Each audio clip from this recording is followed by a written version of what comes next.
اهلا بيكم، معاكم عبد العزيز حسين، المحامي الاستئنافي على مجلس الدوله. لو حولت فلوس عن طريق الخطا لمحفظه فودافون كاش او اتصالات كاش او اورنج كاش مش عارف ترجعهم ازاي، هقول لحضرتك. من الطبيعي اللي احنا عارفينه ان الرقم لو مش متسجل عليه محفظه اوتوماتيك الفلوس هترجع لك بعد 3 ايام. طيب لو متسجل عليه محفظه، لو الراجل امين فلوسك هترجع لك. لو مش امين واستحلهم على نفسه، القانون هنا له حل. ايوه القانون له حل. طب اعمل ايه؟ هقول لحضرتك تعمل ايه. اول حاجه هتعملها تعمل شكوى في الشركه، سواء فودافون او اتصالات او اورنج.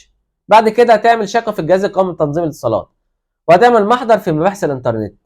ولو تقرير فحص فني تم التوصل، هتاخد صوره من المحضر وتعمل دعوى إسراء بلا سبب ودفع غير مستحق طبقا للفصل الرابع من القانون المدني من المادة 179 ل 187، وإن شاء الله فلوسك هترجع لك.